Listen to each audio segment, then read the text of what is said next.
नमस्कार। चलिए आज समय में बहुत पीछे चलते हैं।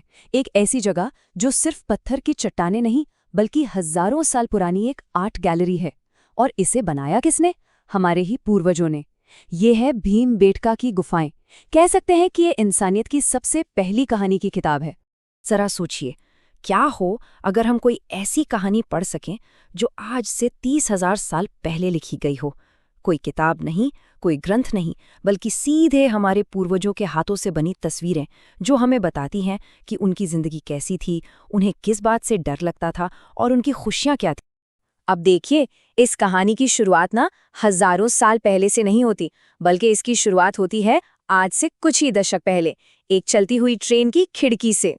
तो सोचिए, साल है 1957। एक आर्कियोलॉजिस्ट हैं वीएस वाकणकर। वो बस एक ट्रेन से कहीं जा रहे हैं और खिड़की से बाहर देखते हुए उनकी नज़र कुछ बहुत ही अलग सी चट्टानों पर पड़ती है। मतलब कुछ तो खास था उनमें। और उन्हें क्या पता था कि उनकी बस वो एक नज़र इतिहास के एक ऐसे दरवाजे को खोलने वाली थी जो हजारों सालों से दुनिया की नज़रों से छिपा हुआ था। तो जब वाकणकर जी ने वहां के लोकल गोंड आदिवासियों से पूछा तो उन्होंने उस जगह का नाम बताया भीमबेटका।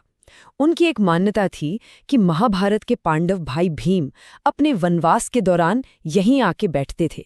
तो भीम की बैठक से बन गया भीमबेटका। कितना कमाल है, एक पौराणिक कहानी ने इस ऐतिहासिक जगह को नाम दिया। तो वाकणकर जी को सिर्फ कुछ चट्टानें मिली थीं या कुछ और भी? चलिए अब देखते हैं कि इन पत्थरों के पीछे आखिर राज क्या छिपा था। देखिए, ये कोई एक दो गुफाएं नहीं हैं। ये 7 पहाड़ियों में फैली एक बहुत बड़ी जगह है जहां 750 से भी ज्यादा रॉक शेल्टर्स हैं। एक तरह से पत्थरों से बना एक पूरा शहर। और सबसे हैरान करने वाली बात तो ये है कि यहाँ इंसान 1-2 साल नहीं बल्कि 1 लाख साल से भी ज्यादा समय तक लगातार रहते आए हैं। ये बात इसे दुनिया में इंसानों की सबसे पुरानी बस्तियों में से एक बनाती है। अब जाहिर है, इतिहास के इतने बड़े खजाने को सहेजना तो जरूरी था ही। इसीलिए 2003 में यूनेस्को ने इसे वर्ल्ड हेरिटेज साइट का दर्जा दिया। ये अनमोल विरासत आज भी मध्य प्रदेश की शांत विंध्य पहाड़ियों में मौजूद है। तो अब हम ये तो जान गए कि ये जगह कितनी विशाल और पुरानी है। लेकिन असली मजा तो अब है इन गुफाओं के अंदर जाने में और उन कहानियों को पढ़ने में जो हमारे पूर्वजों ने इन दीवारों पर लिखी हैं। भीमबेटका की दीवारें एक टाइम मशीन की तरह हैं। यहाँ की कला किसी एक दौर की नहीं है, बल्कि हजारों सालों में धीरे धीरे विकसित हुई है। सबसे पुरानी पेंटिंग्स करीब 30,000 साल पुरानी हैं और ये सिलसिला मध्य युग तक चलता रहा। हर तस्वीर उस दौर के समाज की एक झलक दिखाती है। और ये रंग, ये आज भी इतने चटक कैसे हैं? कमाल की बात यह है कि हमारे पूर्वजों ने ये रंग पूरी तरह से प्राकृतिक चीजों से बनाए थे। लाल रंग के लिए गेरू, सफेद के लिए चूना और हरा रंग अलग अलग खनिजों से। और इन्हें चिपकाने के लिए वो पौधों के रस और कुदरती गोंद का इस्तेमाल करते थे। तभी तो ये हजारों सालों तक टिके रहे। और यहाँ ना कला में एक बहुत ही दिलचस्प बदलाव देखने को मिलता है। जो सबसे पुरानी पेंटिंग्स हैं, मतलब पुरापाषाण काल की, उनमें दीवारों पर आपको दिखेंगे बड़े बड़े ताकतवर जानवर, बाइसन, गैंडे, भालू। सारा फोकस जानवर पर था। लेकिन जैसे जैसे वक्त आगे बढ़ा और मध्यपाषाण काल आया, कहानी का हीरो ही बदल गया। अब फोकस जानवरों से हटकर इंसानों पर आ गया।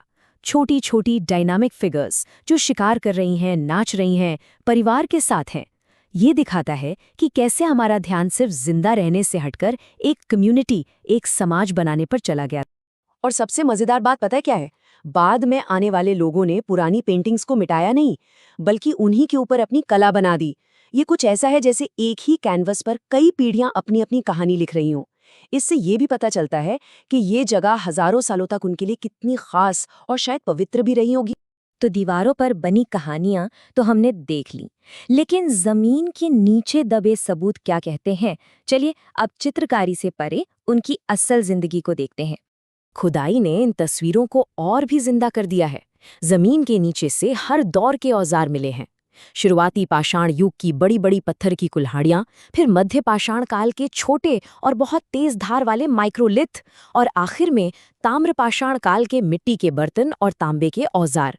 ये सब इस बात का सबूत है कि दीवारों पर जो दिखाया गया है वही उनकी असल जिंदगी थी। और यहीं एक और चौंकाने वाला सच सामने आया। ये सिर्फ कुदरती गुफाएं नहीं थीं। खुदाई में दुनिया के सबसे पुराने इंसानों के बनाए हुए पत्थर के फर्श और दीवारें मिली हैं। इसका मतलब ये है कि हमारे पूर्वज सिर्फ इन गुफाओं में छिपते नहीं थे, बल्कि उन्होंने बकायदा इन्हें अपना घर बनाया था, इन्हें बदला था। याद है वो शिकार करने वाले सीन?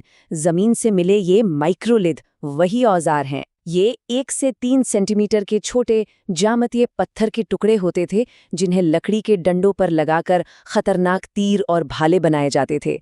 मतलब कला और पुरातत्व दोनों यहाँ एक ही कहानी सुना रहे हैं। तो आखिर में सवाल ये उठता है कि भीमबेटका पूरी इंसानियत के लिए इतनी ज़रूरी क्यों है? यूनेस्को ने इसे 2 मुख्य वजहों से दुनिया का खजाना माना है। पहला, ये हमें तस्वीरों के जरिए दिखाती है कि हजारों साल पहले इंसान कैसे रहते थे, क्या सोचते थे और कैसे विकसित हुए। और दूसरा, ये एक ऐसी अनोखी जगह है जहां इंसान अपने कुदरती माहौल में बिना किसी रुकावट के लाखों साल तक बसते रहे। आज भारतीय पुरातत्व सर्वेक्षण इस अनमोल विरासत की देखभाल कर रहा है, लेकिन हजारों साल मौसम की मार झेलने के बाद अब ये कला हमारी दुनिया के प्रदूषण और बदलते मौसम जैसे नए खतरों का सामना कर रही है। इसे बचाना वाकई एक बहुत बड़ी चुनौती है। भीमबेटका के लोगों ने अपनी दुनिया का इतिहास पत्थरों पर लिख दिया। सोचने वाली बात यह है कि हमारी ये डिजिटल दुनिया अपने पीछे कौन सी कहानी छोड़कर जाएगी।